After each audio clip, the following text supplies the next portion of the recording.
Welcome to जिज्ञासु online classes. हम लोग आज स्टार्ट करने वाले हैं इकोनॉमिक्स की क्लासेस को। और 11th क्लास में इकोनॉमिक्स में क्या क्या आता है, कैसे सब्जेक्ट आपके अदर सब्जेक्ट से अलग है और कौन कौन से टॉपिक्स रिकॉल होते हैं, वो सारी चीज़ें हम लोग इसमें पढ़ने वाले हैं। 11th क्लास के इकोनॉमिक्स को स्टार्ट करने से पहले मैं थोड़ा सा ब्रीफ इंट्रोडक्शन दूंगा कि क्लास 11th में इकोनॉमिक्स का सिलेबस क्या है। सिलेबस के बाद हम लोग डिस्कस करेंगे कि चैप्टर वाइज कैसे कैसे चीज़ों का एनालिसिस करनी है। तो 11th क्लास में इकोनॉमिक्स के सिलेबस के अंदर दो बुक्स इंट्रोड्यूस की गई हैं बच्चों। एक आपकी माइक्रो इकोनॉमिक्स है, एक आपका स्टैटिस्टिक्स। माइक्रो इकोनॉमिक्स 40 मार्क्स की, स्टैटिस्टिक्स भी आपका 40 मार्क्स का। 80 मार्क्स का आपका एग्जाम होगा, रेस्ट 20 मार्क्स आपके प्रैक्टिकल वाइवा फाइल्स वगैरह के होते हैं। इस 40 मार्क्स के लिए जो आपके सिलेबस को इंट्रोड्यूस करा गया उसमें मेजर 4 यूनिट्स हैं। Introduction,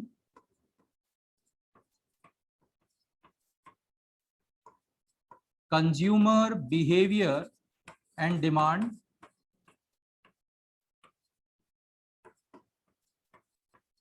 producer behaviour and supply, market. Right, ये आपका माइक्रो इकोनॉमिक्स का मेन सिलेबस है। Introduction, consumer behaviour and demand, producer behaviour and supply and market.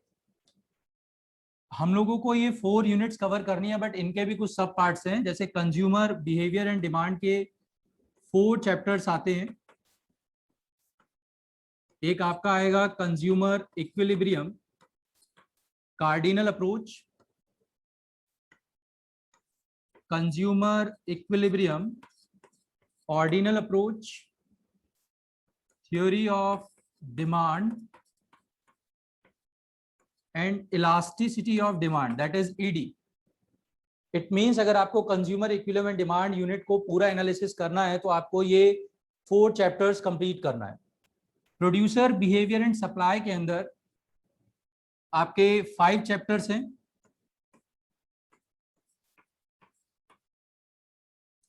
Production function,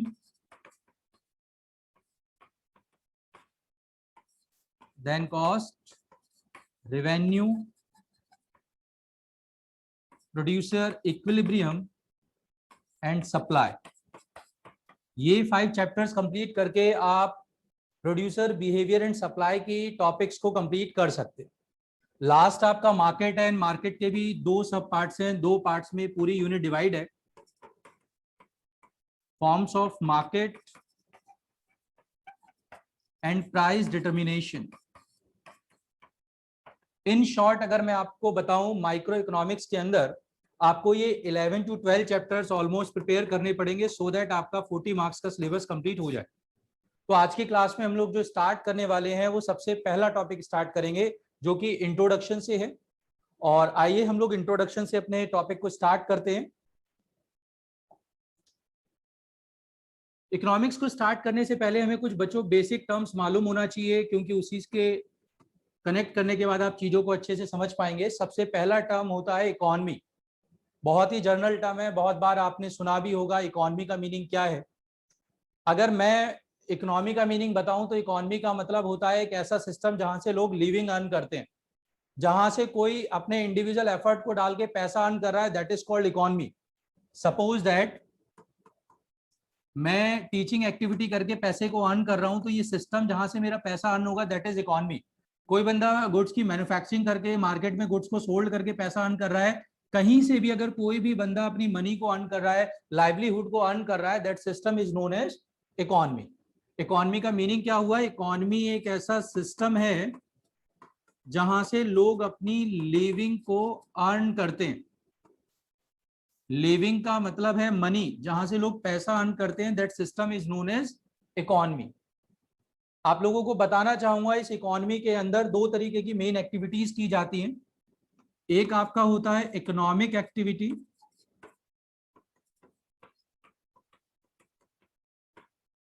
second is non economic activity. Economic activity क्या है? Economic activity हम उन activities को बोलते हैं जिसमें किसी ना किसी का मनी रिलेशन होता है, जिसमें हम लोग पैसे से रिलेटेड बातचीत करते हैं, वो सारी चीजें इकोनॉमिक एक्टिविटी का पार्ट है। सपोज दैट कोई इंडिविजुअल यूनिट प्रोडक्शन करने में अपने आप को इंगेज करती है, वहां से पैसा अर्न कर रही है, तो प्रोडक्शन एक्टिविटी हमारी इकोनॉमिक एक्टिविटी का पार्ट है। कोई कंजम्पशन कर रहा है, कोई डिस्ट्रीब्यूशन कर रहा है, कोई एक्सचेंज मैकेनिज्म करता है, तो ये सारी एक्टिविटी जिसका डायरेक्टली रिलेशन मनी के साथ होता है, जिसका सीधा रिलेशन पैसे से जुड़ा हुआ है, it means all those activity which are directly related with money, they are considered as an economic activity. Non economic activity are those activity which are not directly related with money, यानी कि वो activity जिसका relation पैसे के साथ नहीं है, जो पैसे से कनेक्टेड नहीं है बच्चों। अब बात आती है सर वो कौन सी एक्टिविटी है जो पैसे से कनेक्टेड नहीं है? जैसे मैं बात करता हूं चैरिटेबल एक्टिविटी, रिलीजियस एक्टिविटी, जैसे मैं बात करता हूं कोई सपोज दैट मैं पेरेंटल एक्टिविटी कर रहा हूं, अपने पेरेंट्स की टेक केयरिंग कर रहा हूं, तो उसके रिटर्न में मैं कोई पैसा थोड़े ले रहा हूं। जिन एक्टिविटीज के रिटर्न में मुझे पैसा नहीं मिलता, उन सारी एक्टिविटीज को हम नॉन इकोनॉमिक एक्टिविटी में कंसीडर करते हैं। और आपको मैं बताना चाहूंगा ये इकोनॉमी एक बड़ा सिस्टम है जिसमें ये दोनों एक्टिविटी एग्जिस्ट करती हैं। ए मतलब इकोनॉमिक एक्टिविटी और बी का मतलब नॉन इकोनॉमिक। मतलब इकोनॉमी इन शॉर्ट एक ऐसा सिस्टम हुआ जहां से लोग कुछ पैसा अर्न करते हैं या फिर कुछ ऐसी एक्टिविटीज में इन्वॉल्व होते हैं जहां से मनी रिटर्न में नहीं मिलता। Summation of all those activity are consider as an economy, right? तो इकोनॉमी का मीनिंग मेरे हिसाब से क्लियर हो चुका होगा। Economy is a system through which people earn their living और मनी। चलिए बच्चों, अब हम लोग चलते हैं सेकंड पर। ये मैंने आपको सेकंड टॉपिक जो हमारा है वो इकोनॉमिक्स है। अभी हम लोग बात कर रहे हैं सर, ये जो वर्ड अभी हम लोगों ने डिस्कस करा इकोनॉमी, और अब जो मैं डिस्कस कर रहा हूं इकोनॉमी इकोनॉमिक्स, उसमें डिफरेंस क्या है? देखिए, इकोनॉमिक्स और इकोनॉमी में डिफरेंस केवल इतना सा है कि इकोनॉमिक्स जो होता है वो इकोनॉमी का स्टडी टूल है।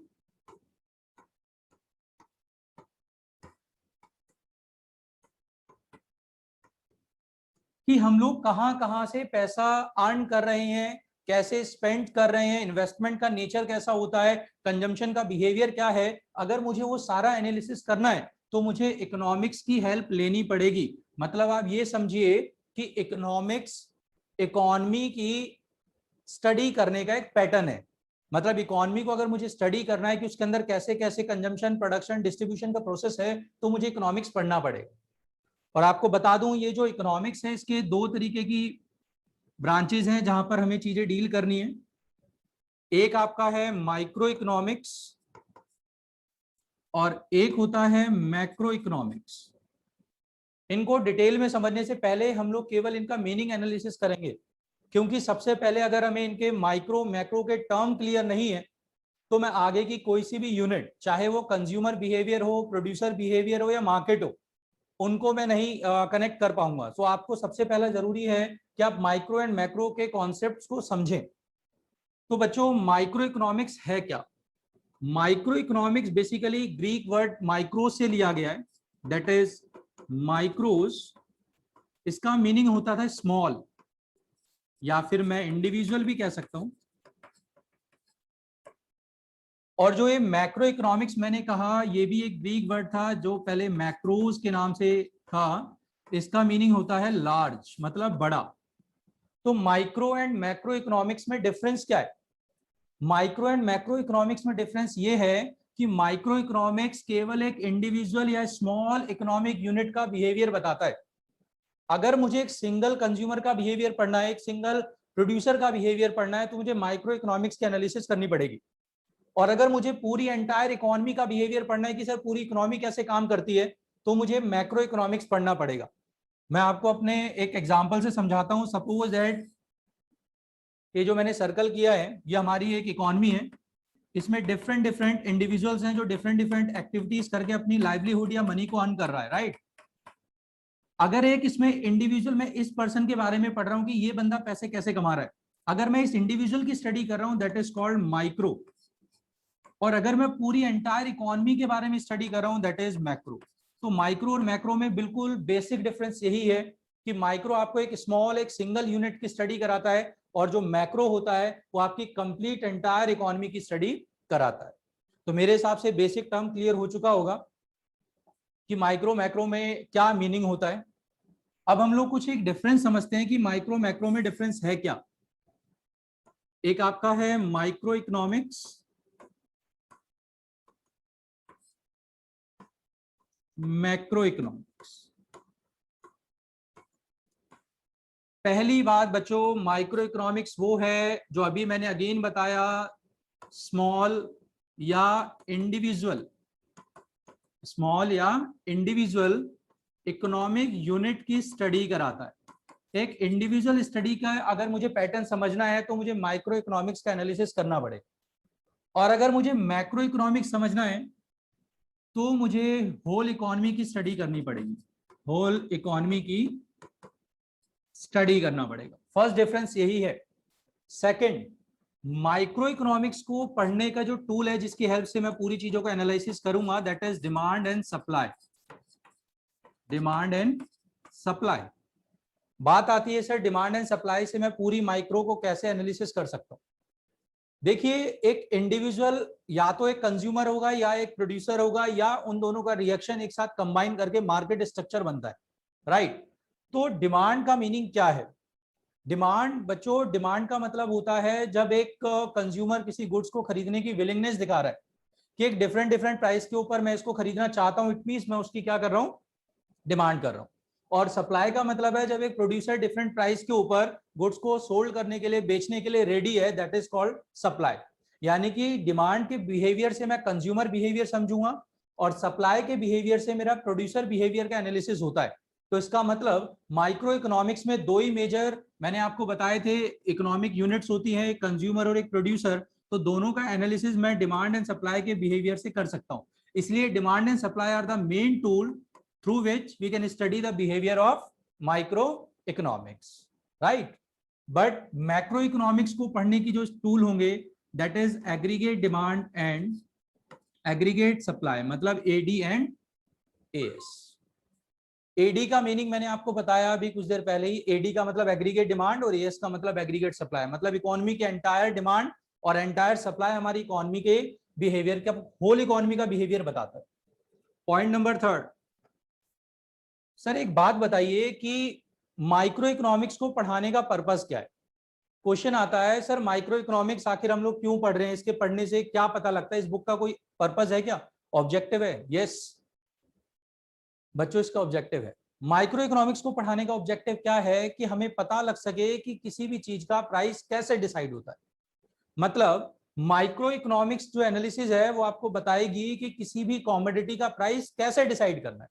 प्राइस डिटर्मिनेशन का फंडामेंटल समझाने के लिए आप माइक्रो इकोनॉमिक्स पढ़ते हैं। मतलब मैंने ये एक पेन लिया हुआ है, अब बात आती है सर इसका क्या प्राइस है, इसके प्राइस को किसने डिसाइड करा। इसके प्राइस को डिसाइड करने वाला पहला जो आपके माइंड में आएगा दैट इज प्रोड्यूसर, कि सर जिसने गुड्स को बनाया उसी ने बताया होगा इसका प्राइस क्या है, कितने में बना। ऐसा नहीं है बेटा, किसी भी गुड्स का प्राइस ना तो एक प्रोड्यूसर डिसाइड करता है ना ही एक कंज्यूमर। मतलब दोनों फोर्सेस, मार्केट के अंदर डिमांड एंड सप्लाई, दोनों फोर्सेस जब मिल जाते हैं तो प्राइस का डिसीजन होता है। मतलब माइक्रो इकोनॉमिक्स में जब आप डिमांड एंड सप्लाई पढ़ लेंगे तो आपको पता लगेगा कि दोनों की हेल्प से हम लोग प्राइस डिटर्मिनेशन कैसे करते हैं, राइट। तो प्राइस डिटर्मिनेशन कराना इसका मेन ऑब्जेक्टिव है। ये पॉइंट याद रखिएगा कि माइक्रो इकोनॉमिक्स आपको इसलिए पढ़ाई जा रही है ताकि आपको पता लग सके कि प्राइस का डिटर्मिनेशन कैसे होता है। अच्छा, मैक्रो इकोनॉमिक्स को पढ़ाने का पर्पस क्या है सर? मैक्रो इकोनॉमिक्स को पढ़ाने का पर्पस है ताकि मेरी कंट्री में जीडीपी डिटर्मिनेशन हो सके। बच्चों, हमारी कंट्री में इनकम एंड एम्प्लॉयमेंट या जीडीपी डिटरमाइन कैसे होगा, कौन सा लेवल हमारी इकोनॉमी का फुल लेवल ऑफ एम्प्लॉयमेंट है, उसकी आइडेंटिफिकेशन करने के लिए, उसको डिटरमाइन करने के लिए हम लोग मैक्रो इकोनॉमिक्स पढ़ते हैं। मतलब दोनों बुक्स को पढ़ाने का पर्पस बिल्कुल डिफरेंट है। माइक्रो प्राइस डिटर्मिनेशन बताता है, मैक्रो जीडीपी डिटर्मिनेशन के बारे में आपको बताता है। पॉइंट नंबर 4 बहुत इंपॉर्टेंट पॉइंट है। पॉइंट नंबर 4 को समझने के लिए मैं एक छोटा सा पहले आपको एग्जांपल बताऊंगा, फिर मैं आता हूं पॉइंट नंबर 4 पे। माइक्रो मैक्रो में हम लोग डिफरेंस कर रहे हैं।